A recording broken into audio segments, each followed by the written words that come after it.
is nationwide on the network service of the Nigerian Television Authority. Thank you for joining us. We are live in Abuja. I'm Hawa Salihu Adama. We start with bilateral relations today as President Muhammadu Buhari says Nigeria is committed to deepening and expanding collaboration with Zambia in the greater interest of their people and economies. The president stated this while receiving a special envoy of his Zambian counterpart, Edgar Chagwa Lungu. He said Nigeria and Zambia stand to benefit from each other in further areas of collaboration which are in critical economic sectors. The president explained that doing so will also impact positively on the African continent. The special envoy, Joseph Malangi, who is Zambia's Minister of Foreign Affairs,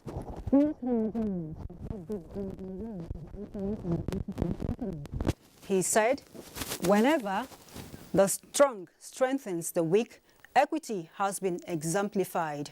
The envoy told President Buhari that the Zambian leader is desirous of stronger bilateral relations with Nigeria, as well as greater impetus for the Joint Commission on Cooperation with the two countries.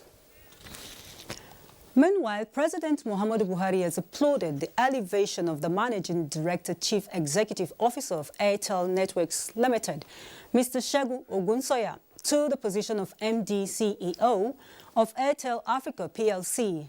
A statement by the Special Advisor Media and Publicity to the President, Femi Adesina. The President says the appointment has once again proven that Nigeria has an abundance of quality professionals who can hold their own in any part of the continent and even beyond.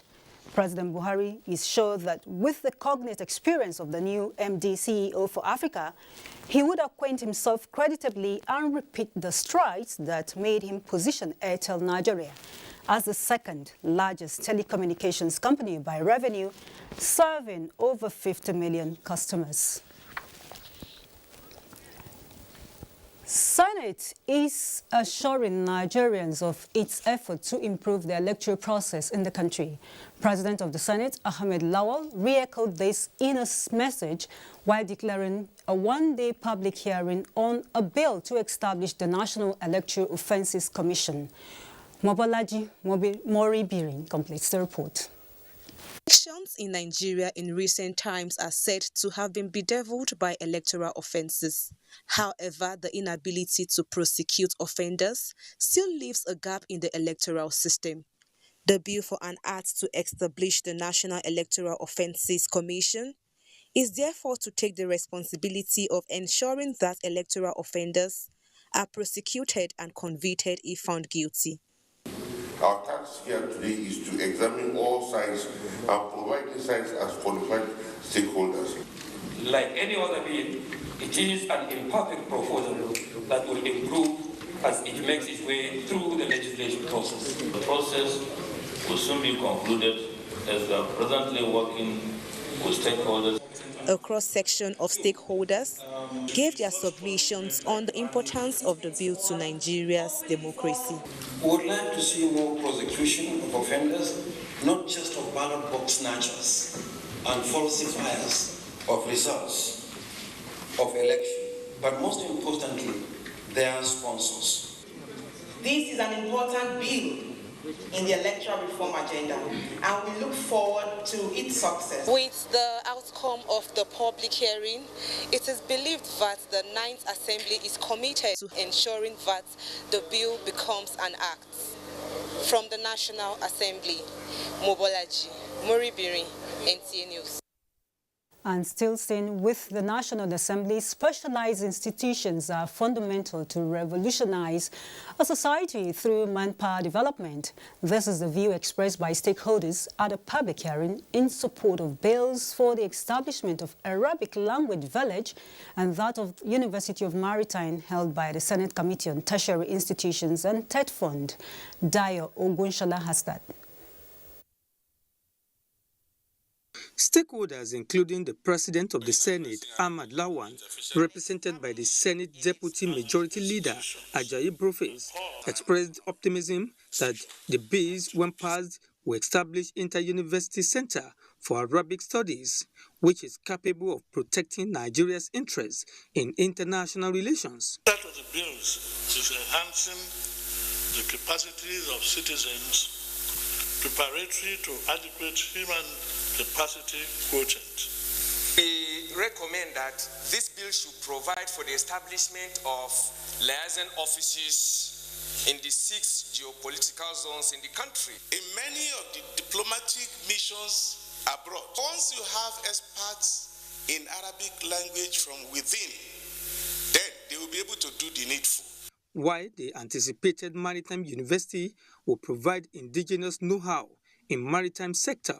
Our point is that we should be able to upgrade it to a degree awarding academy. It should retain its name as a Maritime Academy of Nigeria. The professional programs and courses to be offered by the university will equip the teeming youth of our state and the country to have an institution that will provide the needed manpower, that will prepare the economy of the nation to change our circumstances. It is hoped that when the bills are finally passed, specialized fields of study will be provided for the nation. From the National Assembly, Dayo Ogunshola, NTA News. And we're not done with the legislature, as the House of Representatives has approved a budget of 257.1 billion naira for the Nigeria Customs Service for the year 2021. Also approved by the House, as contained in the report of the House Committee on Customs, is a projected revenue of 1.6 trillion naira for the same year, more than 100 billion naira higher than that of 2020. Other approval is the urgent procurement of 4 scanners to enhance clearance at the nation's ports. Similarly, the House has approved 216.6 billion naira as the 2021 budget for the Federal Inland Revenue Service, as recommended by the House Committee on Finance. The House at plenary Thursday approved federal government's external loan request of $1.5 billion and 995 million euros to finance priority projects. Also, the National Assembly is canvassing votes for the position of the Vice President of the Pan-African Parliament during elections taking place next month in South Africa. One of Nigeria's members to the parliament, Senator Bala Ibn Nala, tabled Nigeria's position when the caucus received the current second vice president and one of the presidential candidates who came to seek for Nigeria's support. The Malian delegation says Nigeria's role in the Continental Parliament is strategic for it to be able to compete with other regional parliaments globally. We want a situation where the cooperation between Mali and Nigeria will be sustained on 2 sides. One Francophone, one Anglophone. And that if she becomes president and decide that she wants a vice president from any of the Francophone, it will not be nice for us. We can't explain this to our people. In the history of the Pan-African Parliament, only one Nigerian has served as president.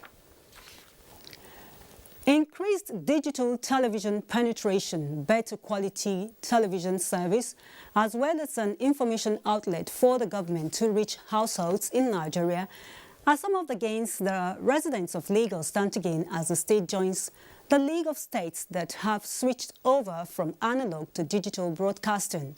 Adebola Brookslyn Sunday takes a look at the phase 2 of the process in Nigeria. The migration to digital television offers billions of people the opportunity to be able to access a range of news services and programming globally to increase the satisfaction they derive from watching television. In June 2006, a treaty was signed at the conclusion of International Telecommunication Union Regional Radio Communication Conference in Geneva heralding the development of all digital terrestrial broadcast services for radio and television. To launch this digital switchover to the glory of God. Between April 2016 and February 2018, Nigeria's first phase of the rollout under the brand name Free TV covered Jos, Ilorin, Enugu, Osogbo, and the Federal Capital Territory. The Federal Ministry of Information and Culture considers the DSO as one of its priority projects because of its potential to create jobs, bring governance closer to the people through better access to information. The switchover, NBC said, is meant to transform television broadcasting system across the country from the current analog to digital mode. This proposition especially focuses on the need to leapfrog the poor ordinary Nigerian who is at the lower end of the digital divide. The idea is to bring them up to also share the digital experience that is offered by the pay TV sector.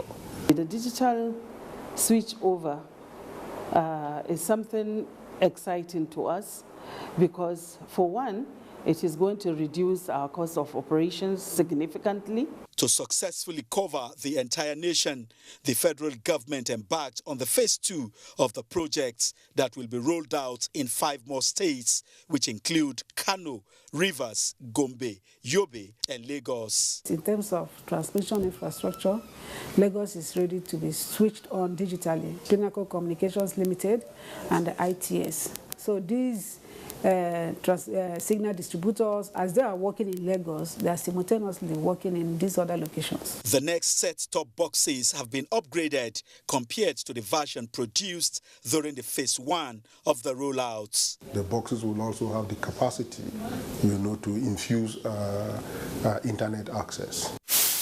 May 28th of this year has been slated for the first analog switch off in the country. Media chief executives and other practitioners say the phase 2 rollout by the present administration is a show of great political will 2 years after it was launched in 6 states. Adebola, Brooklyn Sunday, NTA News. Many thanks, Adebola. Let's now join Michael, who is in our Lagos Network Center, with more on how Lagos residents are reacting to the digital switchover. Over to you, Michael. Thank you, Hawa. The days when ordinary Nigerians spend so much on pay TV will soon be over as the second phase of the digital switchover kicks off in Lagos. Minister of Information and Culture Lai Mohammed said the transition fits into President Muhammadu Buhari's digital economy vision and smart city plan of Lagos. Adiola Komiakere reports. A historic day indeed, one that will take Lagos State and Nigeria up the digital train.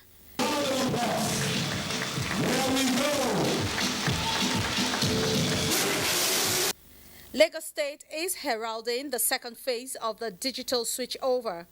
And as the home of media and the business hub of Nigeria, transiting from analog to digital will go a long way in upholding digital technology nationwide. The relentless efforts of the federal government was commended in ensuring that the nation's broadcast industry is at par with her global contemporaries. Minister of Information and Culture Lai Mohammed listed some of the benefits for Nigerians. With free TV's push system for information services, the free TV platform can be used to broadcast information on Lagos State activities to all viewers. It will also help advertisers in Lagos to target which programs and channels are being watched by the audience, while Lagosians can also cash in on the push video on demand capability of the free TV platform to access premium blockbuster Nollywood movies from the comfort of their homes. From today, if you get a small set-top box, you are able to watch free TV in Lagos. For starters, 30 free channels, subsequently 60 or even more. And it's actually taking some time to come here, but we're glad we eventually did. The signal infrastructure is up and running. All the channels, as you can see at the backdrop, are already up and running. And the boxes have been connected and they are working. There were messages from the Lagos State government, the Director General NTA and other dignitaries present. In Lagos, Adeyola Komiakere, NTA News. Lagos State government says completion of financial closure and signing of concession agreements that will signal the start of construction work on 4th Mainland Bridge has been slated for December this year. Special advisor to Governor Sanwo-Olu on Works and Infrastructure, Aramide Adeyoye, made this known at the annual ministerial briefing in Lagos. Musa Toliat has details. With a total active number of projects spread across the metropolis put at 140, the Special Advisor on Works and Infrastructure, Aramide Adeyoye, said, in spite of the ongoing projects, Lagos State government has been working on stages that will lead to actualization of the 4th Mainland Bridge. By the grace of God, there is no reason why we should not get financial closure by the end of the year, so that they know the preferred values and the reserve reserve. All of the technical studies, like the developmental surveys, the mathematic surveys, the durations, they've all been done. All is that room. When we get the final proposals, we'll take adjustments. She hinted that several building projects and federal government intervention projects have added to infrastructural development in the state. In the Bilateral development, the Commissioner for Transportation said Lagos State government is building additional jetties to attract investment in water transportation with a view to enhancing interconnectivity of various modes of transportation in the state. Lagos Ferry, since the administration of Mr. Governor, has catered for over 500,000 trips. We have also launched the first ever government-owned floating fuel dump, so that people can fuel there and then run a viable operation. He disclosed that the state government is training commercial bus drivers to sanitize the sector, while efforts are being intensified to effectively regulate the operations of e-hailing cabs across the metropolis. In Lagos, Musa Toliat, NTA News. Time now for some messages, and when we return, the news continue in Abuja with Hawa.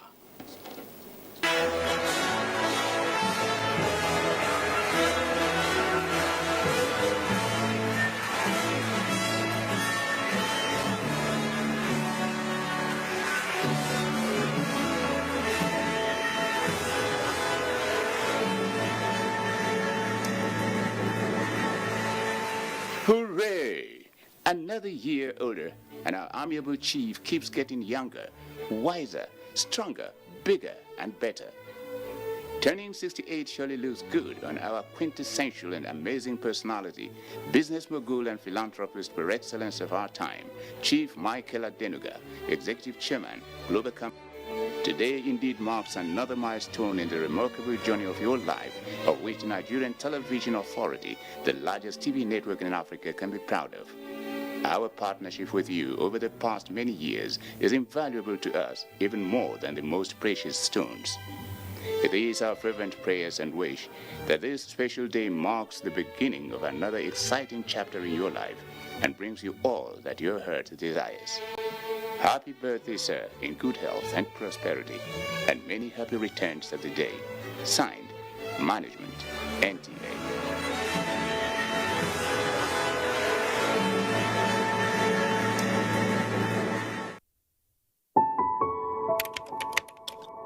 My name is Nancy Oyedia Orom. I'm AIT correspondent. I've been covering the Presidential Task Force on COVID-19 the last 1 year. I just took the jab, the Oxford AstraZeneca vaccine, and it was seamless. And I was opportune to take these vaccines with the SGF, the ministers. So I want to use this medium as a journalist for someone who has experienced COVID in the last 1 year. I want to implore media houses, broadcast industries. Let's join hands together to propagate the good information out there for people to believe in these vaccines. That's That's the only way we can have health immunity and also achieve the projection and target of Nigeria come 2022. Well, I must implore all Nigerians to go out there, register on the Primary Healthcare Development Agency website. These vaccines are free for all Nigerians. Go to the website, register. It is free for you and I.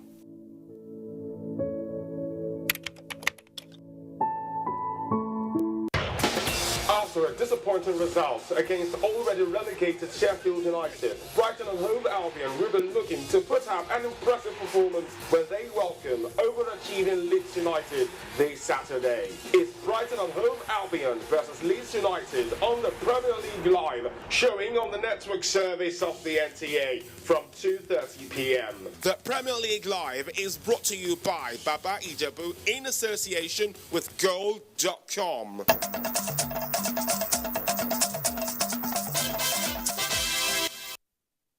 Thanks for rejoining us. It's nationwide.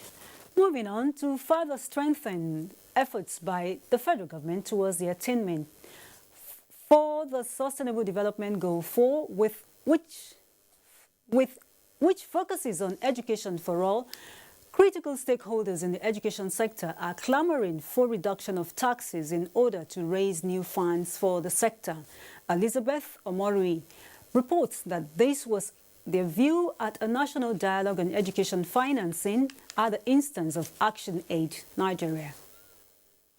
Elijah and Angel are secondary school students who believe increased funding is critical for them to achieve their goals without disparity. It would be recalled that in 2015, world leaders agreed to achieve the 17 Sustainable Development Goals by 2030, including SDG 4. With a decade to go, what efforts are in place to achieve the goal of inclusive and equitable education in Nigeria? This question informed this gathering to map out strategies geared towards its attainment in Nigeria. Lack of public social spending, there is always that legendary of increasing poverty and insecurity. Because of the underlying underfunding of education, the private sector is on the increase and entrenching social inequalities, leading to the stratification and huge disparities in education.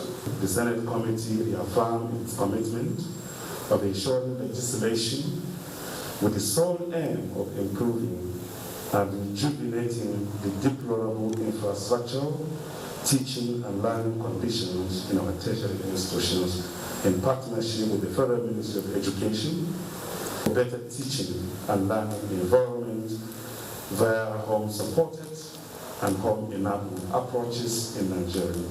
Increase in overall budget, provision of libraries, and substantial increase in supply of teachers were part of recommendations. In Abuja, Elizabeth Omori, NTA News. And to sustain food production as a means of poverty alleviation, the Akwa Ibom State government has concluded modalities to revive farming in public schools. Evelyn Bado Ekpo reports that this was at a meeting with the State Commissioner for Agriculture, Dr. Glory Edet, principals and teachers of secondary schools across the states. The meeting with principals and teachers of public schools across Akwa Ibom is targeted at resuscitating practical farming in school farms, as it was in the years past where compulsory farming was obtainable. Akwa Ibom State Commissioner of Agriculture, Dr. Glory Edet, who acknowledged the tremendous support of the state government to farmers towards ensuring food security, says the compulsory school farming will help increase food production. She observed the ministry's intention of carrying everyone along, including children, on practical demonstration of agriculture to further increase the knowledge and passion for farming. The state government has made provisions for cassava cuttings and maize seeds for cultivation. All schools will now go back and have their land cleared, prepared for everything. The most important one we want everybody to cultivate is cassava. and other crops depending on what you have comparative advantage. Some of the teachers and principals who lauded the initiative mentioned challenges like land encroachment, farming tools to be addressed to guarantee its success, which the commissioner assured will be channeled to the appropriate authority. Other stakeholders made meaningful contributions to encourage the compulsory school farming. The distribution of improved variety of cassava cuttings and maize seeds will be done at the senatorial district level. In Uyo, Evelyn Badu-Ekpu, NTA News. And the Federal Executive Council has approved the augmentation of contract for the procurement of poultry in favor of states affected by crisis in 2019. The Minister of Humanitarian Affairs, Disaster Management and Social Development, Sadia Umar Farouk, who announced this, also said her ministry is prepared to respond most appropriately to the humanitarian crisis arising from the renewed attacks by insurgents and other criminal elements in parts of the country. State House correspondent Adamu Sambo reports on this and other resolutions adopted. President Muhammadu Buhari presided over the council meeting 43rd to be held virtually in compliance with the COVID-19 safety advisory. The Minister of Humanitarian Affairs, Disaster Management and Social Development presented the memo on the procurement of poultry on behalf of NEMA. Council approved the procurement of poultry for Borno, Plateau, Yobe and Zamfara states that were affected by conflict in 2019. An augmentation of more than 76 million naira has been approved for the project. The minister also used the opportunity to decry recent attacks in parts of the country by criminal elements, describing the resultant humanitarian crisis as worrisome. Really, the ministry is being confronted with these issues of humanitarian crisis, displacement, and so on and so forth. But we are doing our best to give first response as well as to support with durable solutions. We hope that this security situation will improve and people will go back to their normal lives and return back to their communities in safety and dignity. Two memos presented by the Minister of State for Petroleum Resources, Timothy Silva, were also approved by the Council. One for the facility maintenance of the 17-story Nigerian Content Towers building in Yonagwa for 2.1 billion naira. Another memo was also presented to Council for the operations and maintenance of a 10 megawatts power plant also in Yenagua for the sum of 712 million for 2 years. The minister explained that the rehabilitation of Port Harcourt refinery is on course, so also the auto gas program. The Vice President is leading the effort. We've been discussing around ensuring that we are able to bring in 1 million conversion kits for Nigerians, and also at the same time ensuring that you have the dispensing facilities in country. Mr. Timothy Silva also said the household gas penetration program will soon be launched. From the State House, Adamu Sambo, NTA News. Let's now head to Kaduna, where Salamatu is on standby with more reports on Nationwide. Thank you for joining us here, Hawa. Former Minister for Youth and Sports Solomon Dalon joins renowned Islamic scholar Sheikh Dahiru Usman Bauchi in annual Ramadan breaking of fast, commending the cleric for his support towards tackling the lingering security challenges facing the country. Haruna Mohammed reports that the former minister was in the Islamic scholar's residence in Kaduna. The report. The former minister's annual iftar with Sheikh Dahiru Usman Bauchi is a tradition that has been kept for about a decade now. It is to identify with the fasting Muslims in the months of Ramadan, share love and strengthen mutual understanding among adherents of the two major religions. I want to call on Nigerians to embrace the tradition of unity and love Muslims and Christians have lived in peace long, even during the prophetic age. Let there be peace, much understanding in Nigeria. Sheikh Dair Bauchi is optimistic that Nigeria will overcome the current security challenges, while peace and progress will be restored. Both Christians and Muslims are seated here. I urge you to tolerate one another, as there must be mutual trust, understanding, and love for the country to make progress. The renowned scholar led in special prayer for the Ummah and Nigeria. In Kaduna, Haruna Muhammad, NTA News. Inculcating in the youth the spirit of national values and patriotism has been identified as a sure way of social change and addressing Nigeria's numerous challenges. This was the focus of a youth summit organized by the National Orientation Agency in Kaduna. Gloria Tukenwodun reports.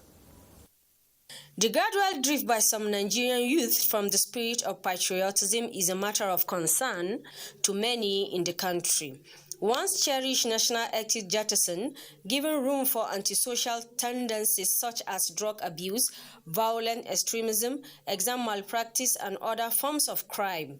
This brought about the need for this youth summit organized by the National Orientation Agency, which aims at engaging participants on government policies, social investment programs, and national core values. The youth, like you know, are the engine room of the society. Indeed, they are the backbone of every society. It is this realization that the National Orientation Agency and indeed the federal government thought it wise to channel their energy for national development. It is my hope that at the end of the seminar, a lot of people will have something to take home. How to equip youth with the new skills and ideas to improve their quality of life dominated discussions at the summit. Gloria Tukenwadun, NTA News.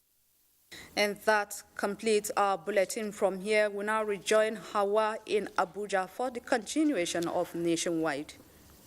Well, Salamatu, and here in Abuja, and it's bid to harness the leadership capacity of young Nigerians.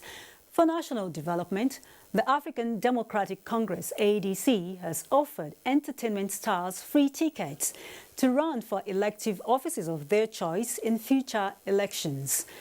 Timothy Yusuf reports that the party's national chairman, Raf Musu, disclosed this in Abuja at the formal presentation of the certificate of endorsement of the ADC as one party for Nigerian youth and women. ADC is a learning platform. We're not just a political party.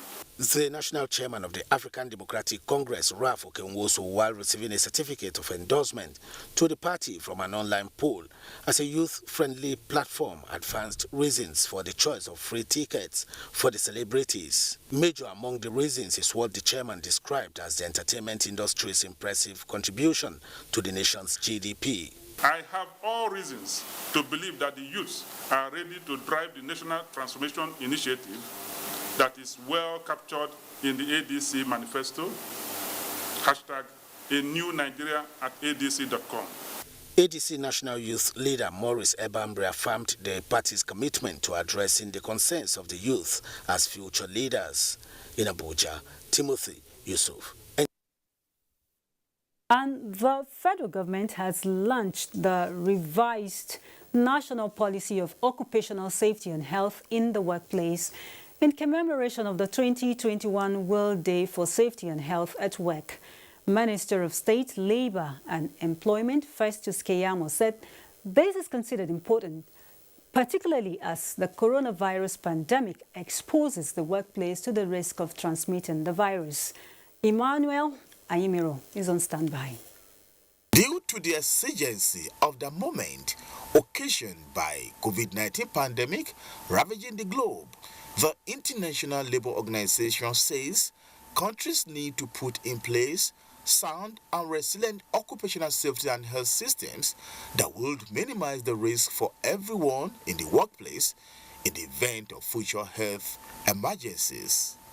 A theme that echoes this proactive ethos has therefore been chosen for the 2021 Occupational Safety at Work, which is anticipate, prepare, and response to crisis, invest now in resilient occupational safety and health systems.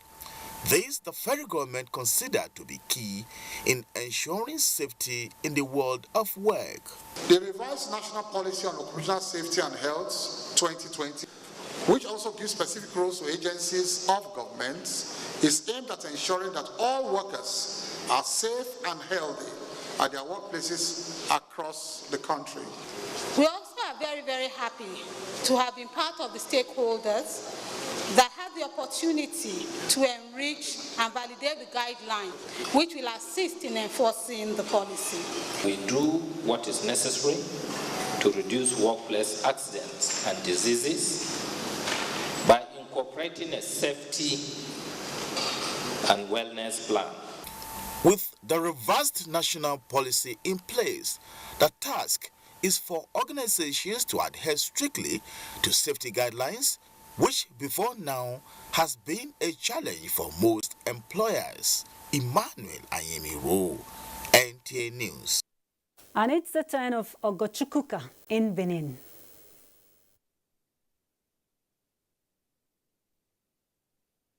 The Ondo State Judicial Panel of Inquiry on Police Brutality and other related matters has recommended payments of over 700 million naira compensation claimed by the petitioners. Abiola Ario reports that the state governor, Oluwarotimi Akeredolu, received the report in Akure.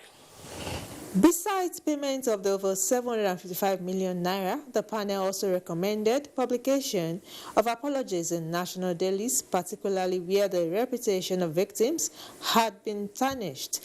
Chairman of the panel, Justice Adeshola Sadiq, retired, who led other members to submit the report, said the panel heard 14 criminal and 63 civil matters in the petitions.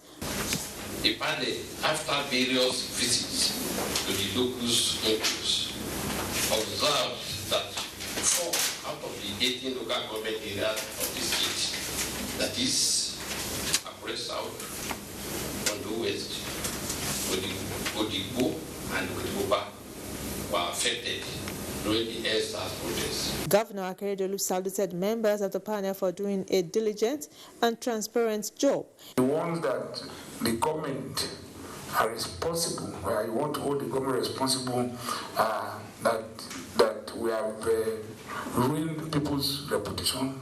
If we find it, we will offer apologies. The governor immediately dissolved the 9-member panel in Akure. Abiola Ario, NTA News. And here, Governor Godwin Obaseki has attributed the cause of insecurity pervading the country to difficult economic challenges with a promise to ensure stability in the state. The governor was speaking shortly after a closed-door meeting with the new AIG Zone 5, Isaac Akimoyede. Elizabeth Omoko has details. The rising insecurity in the country with vicious attack on local communities and kidnapping of people by criminal groups is one Governor Obaseki described as challenging. The roots of insecurity can be traced to the very difficult economic situation that the country currently finds itself. Governor Obaseki expressed his administration's determination to ensure peace and stability in the states. We have been fortunate in Edo. If you compare the situation today to what it was about 2-3 months ago, you will appreciate that a lot of work has been done. We have a lot more stability security-wise in Edo today, thanks to our service chiefs. The state is stable, and we intend, SAFCOM, I intend to ensure that they maintain that stability, and we'll do everything that we need to do in order to ensure that we have peace in the state. The new Assistant Inspector General commended the leadership qualities of Governor Obaseki and the effort of all security agencies within Edo and Delta in Benin. Elizabeth Omako, NTA News. The next set of reports will be coming from Sokoto, and Sadia is standing by. Good afternoon. youths are about the greatest assets the country has at the moment. It is therefore not surprising that the administration of President Muhammadu Buhari is strategically responding to the yearnings of the youth through multiple projects and programs. Youth entrepreneurship support years by Bank of Industry, the Youth Investment Fund by the CBN, and several other conditional cash transfer programs. Recruitment of 774,000 social workers, majority of whom are youths, and so many other projects that are beneficial to youths directly or indirectly. If the administration can do all this, definitely with a degree of patience and time, it can achieve more. Nigerian youths must come together to say no to terrorism, no to vandalism, and no to all disruptive tendencies. Hashtag Youth for Greater Nigeria. Pacifying the youths, unifying the nation. It's the dawn of a new era on NTA's flagship program, the Sports Parliament, revitalized with lots of varieties, including feedback responses from viewers. Sports Parliament, the weekly sports show that exposes all the intrigues in the Nigerian sports sector and projects an agenda on the way forward for Nigerian sports. On NTA every Thursday at 10:30 p.m. running for 1 whole hour discussing sports. The parliamentarians are more committed than ever to enlighten the viewers as the Sports Parliament takes it to a whole new level on the floor of the House. Keep a date with the Sports Parliament as motions are moved every Thursday on the floor of the House. Mr. Speaker, with his gavel to harmonize sports resolutions. The House have it. After a disappointing result against already relegated Sheffield United, Brighton and home Albion will be looking to put up an impressive performance when they welcome overachieving Leeds United this Saturday. It's Brighton and home Albion versus Leeds United on the Premier League Live, showing on the network service of the NTA from 2:30 p.m. The Premier League Live is brought to you by Baba Ijebu in association with Gold.com.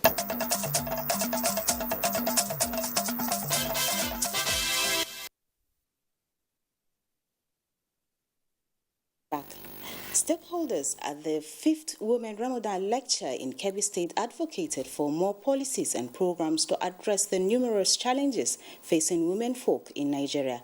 Hassana Abubakar Koko reports that the lecture was organized by the wife of the Kebbi State Governor, Dr. Zainab Shikafi Bagudu.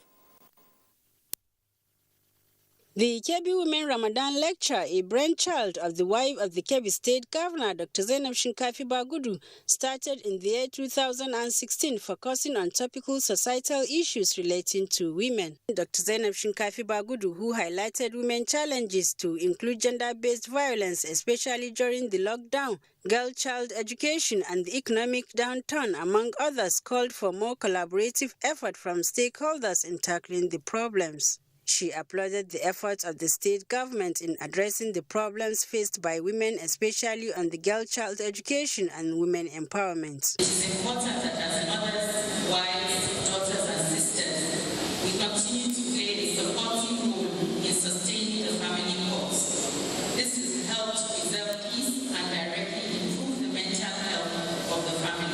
Governor Abubakar Atiku Bagudu informed the gathering that his administration secured a $70 million World Bank grant to strengthen girl-child education and other skills acquisition schemes. He added that women across the states have also benefited a lot from the agricultural revolution of the APC government. Notable national and international speakers at the lecture include Sheikh Ismail Mufti Menk, Sheikh Jabir Sani Maihula, and Sister Naima B. Roberts, among others. From Birnin Kebbi, Hassana Abubakar Koko, NTA News.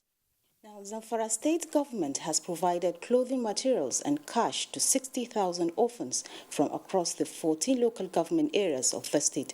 This is part of its annual Ramadan and Salah welfare packages to people, especially the needy. Jamila Ibrahim has more. Zamfara State Governor Bello Muhammad recently flagged up the distribution of clothes and cash to 60,000 orphans drawn from across the 40 local government areas of the state and mandated the State Zakat and Endowment Board to undertake a substantial part of the exercise. Accordingly, the distribution of the clothing materials and cash to the screened orphans continued at the headquarters of the board with massive turnout of the prospective beneficiaries. Executive Chairman of the board, Professor Kabiru Umar Jabaka, represented by Director Distribution Dr. Awal Ibrahim Lansado, said the exercise was well organized to cover all the targeted beneficiaries. Zakat and Endowment Board used to distribute these materials to the orphans, to over 40,000 orphans, but this year the state government decides to increase the number to 60,000, and it's done through the polling units. He said a total of 3,900 persons comprising orphans, physically challenged, less privileged and some Islamic scholars are to receive the package at the board headquarters Gusau. This is in addition to the 6,900 others who received the assistance at the 17 Emirates level across the state. Each of the male beneficiaries received 5 yards of the Guinea brocade and 1,000 naira cash for sewing, while their female counterparts benefit from the same amount and 1 wrapper each. Some of the orphans and their parents who spoke with NTA News expressed gratitude to the state government for the gesture, describing it as very timely. It is, however, observed that this year the distribution of assorted foodstuffs to the orphans has been decentralized to polling units level. In Gusau, Jamilu Ibrahim, NTA News. And that's it from here. It's back to Hawa in Abuja.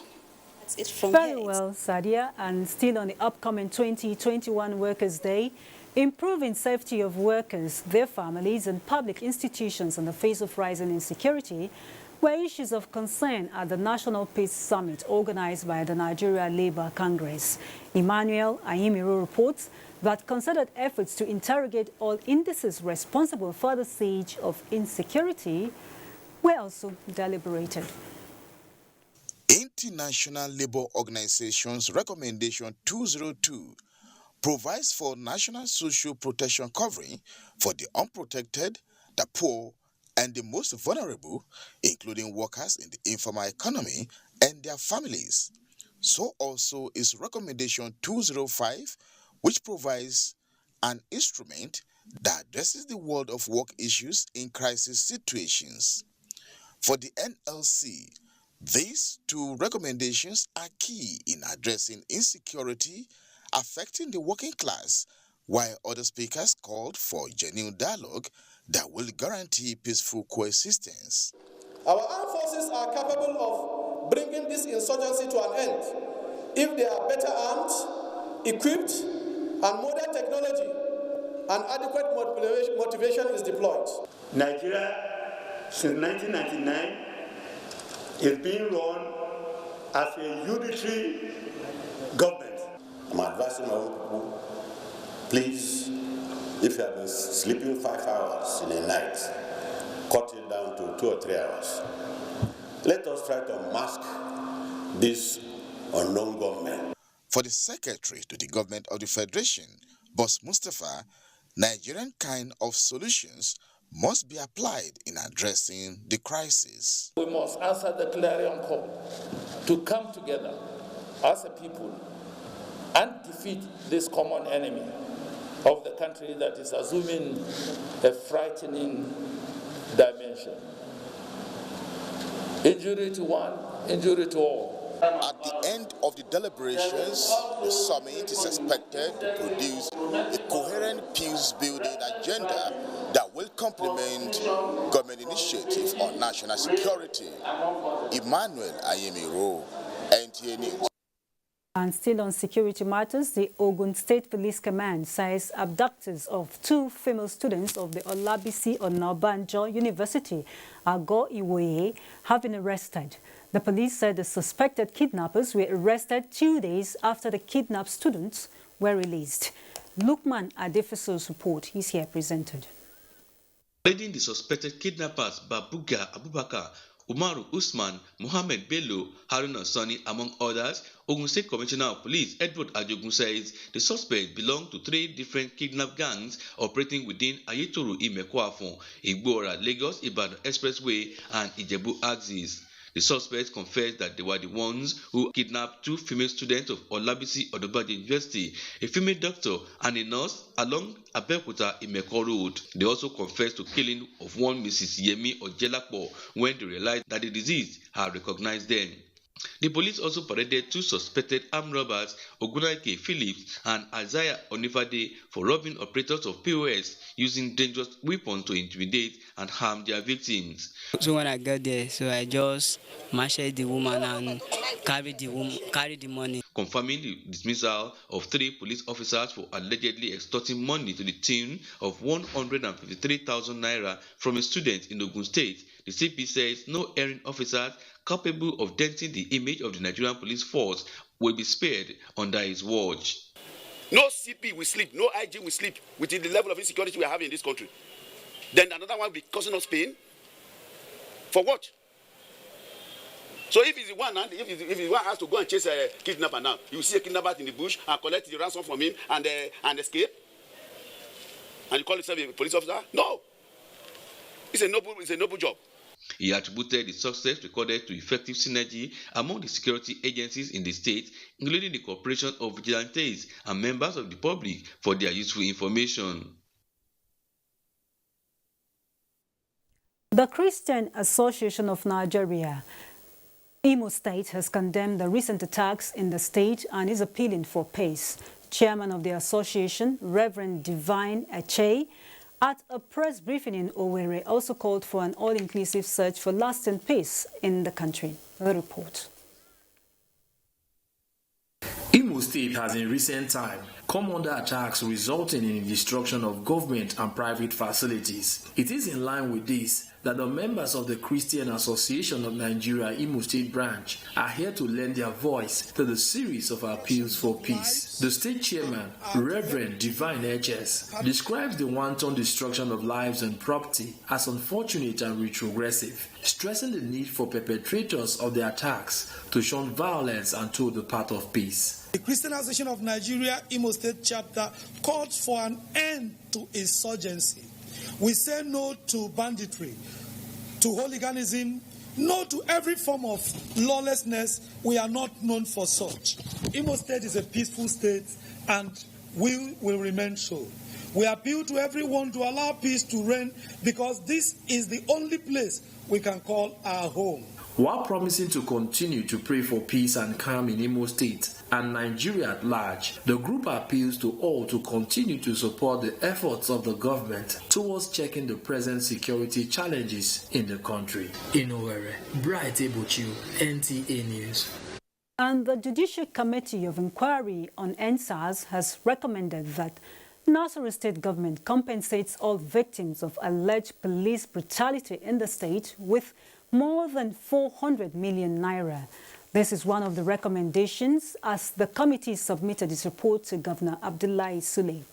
Abdullahi Aliyu Tijani Mohammed reports. During its month of sittings, the Judicial Committee of Inquiry into alleged police brutality in the state received 47 petitions, out of which 14 were struck out. While submitting the 4 volumes report to Governor Abdullahi Sule, the Commission has come to the conclusion that some of the petitioners are entitled to compensation. Governor Sule commended the committee for its thorough work and promised that government will study the recommendations with a view to implement them. The level of seriousness that you have put into this is highly commendable. It shows the quality of people that we have selected, the maturity that they have shown, their professionalism, and your total commitment to be able to do this, carry out what is just, to ensure that people who have been wronged are properly compensated. I think this is a highly commendable work. In Lafia, Aliyu Tijani Mohammed, NTA News. And sports is next with Kene Imabodike. Following the straight sets defeat to CS Sfaxien of Tunisia in the semi-finals of 2021 CAVB Women's African Volleyball Clubs Championship in Calabria, Tunisia on Wednesday, Nigeria's customs team have vowed to bounce back against Kenya Prisons in the third-place match on Friday. the team will play well to defend the honor of Nigeria Customs Service and even to propagate the good image of Nigeria as a country as a whole when we play our match tomorrow. So they should expect the best from us tomorrow.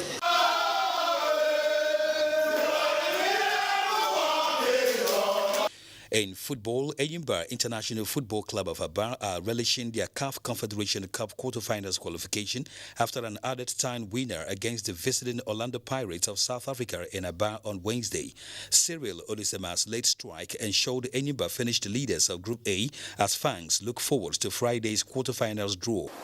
By special grace of God, we're not going to let Nigeria down. By special grace of God, we're going to work hard. No matter who is the next opponent, we just want to be working and continue winning so that at the end we'll come out with the fly color. Meanwhile, reactions trail outcome of first leg semi-finals of UEFA Champions League after Manchester City fought back to beat 10-man Paris Saint-Germain 2-1 in France on Wednesday, with Real Madrid and Chelsea settling for a 1-1 draw earlier in Spain. The possibility that there is going to be an all-English final is very high. If Manchester City can continue or play the way they played in the second half against PSG, they will surely see themselves, in the final. The second leg fixtures are set for next week, with Chelsea hosting Real Madrid on May 4, while Paris Saint-Germain visits Manchester City on May 5. With Sports Update, Kenan Ima Abodike, NTA News. And sports wraps nationwide today. We thank you for watching. But always remember to stand with us here at the NTA as we fight against rape and rapists. I'm Hawa Salihu Adama. Good evening.